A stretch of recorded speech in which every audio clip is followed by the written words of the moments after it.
देती हूँ तस्वीर। यहाँ की जो जनता है वो यहाँ पर मौजूद है और वो इसलिए मौजूद है क्योंकि आज वो खुश है, गर्व का एहसास है। कितना आज खुद को गौरवान्वित महसूस करते हैं क्योंकि पहले चरण का मतदान आज पूरा हुआ है। जी, मैं आज बहुत खुश हूँ इसलिए क्योंकि मैंने आज अपना दूसरा लाइफ का वोट डाला और सिर्फ स्पेशली मैं यहाँ पर अपना वोट डालने के लिए रुका था। विदेश से आए? जी, मैं विदेश से आया हूँ, दुबई में जॉब करता हूँ। सिर्फ मैं अपनी छुट्टी इसलिए कैंसिल कर रहा था कि मैं अपना वोट डाल के जाऊँगा यहाँ पे, और मैंने अपना वोट समाजवादी को दिया है सिर्फ शिक्षा की बेस पर। ये तो मत बताइए किसको दिया है, लेकिन देखिए ये देखिए ये लोग हैं, ये विदेश से आए हैं, ये बाहर नौकरी करते हैं, लेकिन चूंकि रामपुर में आकर के ये यहाँ के एक तरह से कहें अपने वोट को मजबूत कर रहे हैं। कह रहे हैं कि मैं खास तौर पे छुट्टी लेकर आया हूँ, छुट्टी लेकर आया हूँ। जी, मैं छुट्टी लेकर आया हूँ, सिर्फ यहाँ पे इलेक्शन में वोट डालने के लिए रुका था मैं यहाँ पर। ये है वो जिम्मेदारी। बताइए आज एक तरह से कहें कि रामपुर में आप लोगों ने जब यहाँ पर आप चूंकि यहाँ के मतदाता है, यहाँ जब आपने वोट किया तो आपको क्या लगता है किस तरह का बदलाव आगे देखने को मिलेगा? आपके मन में क्या परिवर्तन आएगा? जी, विकास की तरफ वोट किया, परिवर्तन आएगा। और मसला ये है कि यहाँ की जनता ऊब चुकी है, जो कि केंद्र सरकार की नीतियाँ थी उससे बहुत परेशान थे यहाँ के लोग। क्या नीतियाँ थी जिससे परेशान? रामपुर के लोग एक्चुअली रिलक्टेंट हो गए थे, और यहाँ पे जो लास्ट टाइम वोटिंग हुई है तो उस टाइम पे बहुत दिक्कत हुई थी, और यहाँ इस बार तो कोई दिक्कत नहीं हुई। मैं देख रही थी सुबह से बड़ी अच्छी व्यवस्थित था। जी जी जी, इस बार बहुत अच्छा रहा और चुनाव आयोग ने बहुत सहयोग दिया है और वोटिंग हुई अच्छे से। आज पहले सुबह मतदान किया, उसके बाद परिवार के साथ सैर करने निकले? जी यस, मतदान दिया। क्या उम्मीद थी, क्या मन में सवाल थे आपके जब आप दे रही थी वोट? तो क्या सोच रही थी अपने भविष्य को लेकर, क्या सोच रही थी? हम ये सोच रहे थे अच्छा जी महिला सशक्तिकरण की बात जी जो भी हो, मतलब सब बेहतर होना चाहिए, सबके लिए, सबके हक के लिए होना चाहिए। मतलब सबका साथ सबका विकास, मोदी जी के सबका साथ सबका विकास को साथ लेकर के ये लोग आगे बढ़ना चाह रहे हैं और कह रहे हैं हम भी उस धारा में अपने आप को जोड़ते हुए महसूस करते हैं। और यही है वो जनता जनार्दन जो बता रही है ईवीएम में उसने प्रत्याशियों की किस्मत को कैद कर दिया है। क्या है किस्मत ये तो 4 जून को पता लगेगा, लेकिन पहले चरण के मतदान ने ये बता दिया कि जनता का रुख क्या कहता है। एक रिपोर्ट देखिए।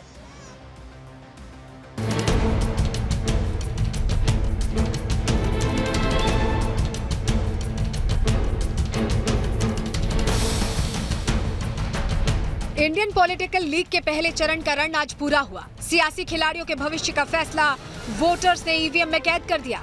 चुनावी मैदान में सभी दिग्गज अपनी अपनी जीत का दावा कर रहे हैं, लेकिन इस रण में किसने जीत की सेंचुरी लगाई और कौन जनता की गुगली पर बोल्ड हो गया, इसका पता 4 जून को चलेगा। 21 राज्यों की 102 लोकसभा सीटों पर आज सुबह से ही पूरे देश की नजर थी। इनमें कई ऐसी हॉट सीटें भी थीं जो पिछले कुछ दिनों से सुर्खियां बटोर रही थीं।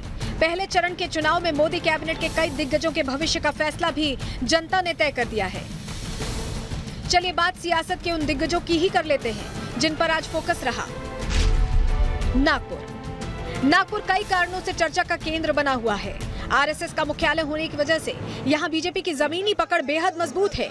शिवसेना के गढ़ को भेदकर केंद्रीय मंत्री नितिन गडकरी यहाँ से हैट्रिक लगाने का दावा कर रहे हैं।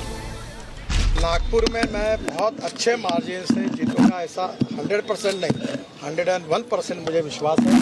और हमारे देश में मोदी जी के नेतृत्व में हम 400 पार होंगे, ये भी पूरा। सहारनपुर का रण भी बेहद रोमांचक है। यहाँ बीजेपी और कांग्रेस की सीधी टक्कर है।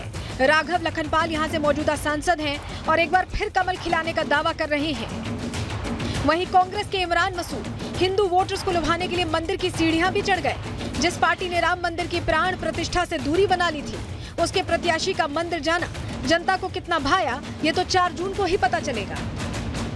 वोटर तो देख रहा है देश का संविधान खतरे में, संविधान को बचाने के लिए वोट पड़ रहा है।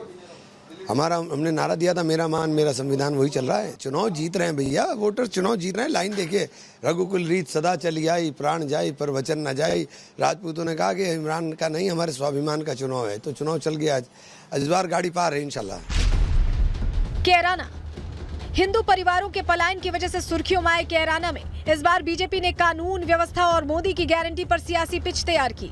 सपा ने हसन परिवार की बेटी इकरा हसन पर दांव लगाया तो बसपा ने श्रीपाल को उतारकर मुकाबले को त्रिकोणीय बना दिया। अब नतीजों के दिन पता चलेगा कि जनता ने किसे जीत का टीका लगाया है। मुजफ्फरनगर दंगों का दंश झेल चुके मुजफ्फरनगर में 2014 से बीजेपी का कब्जा है।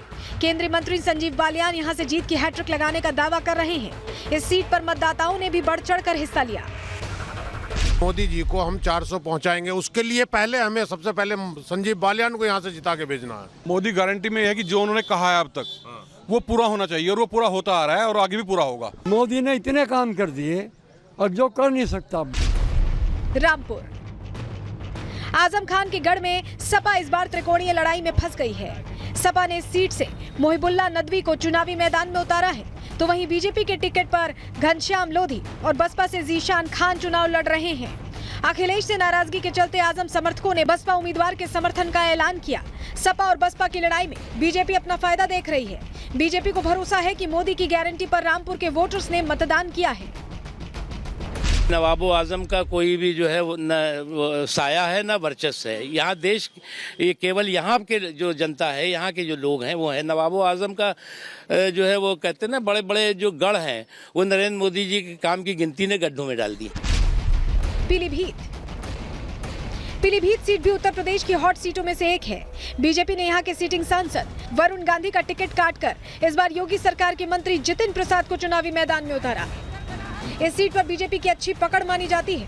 इस सीट पर जितिन की टक्कर सपा के भगवत शरण गंगवार और बसपा के अनीस अहमद खान से है।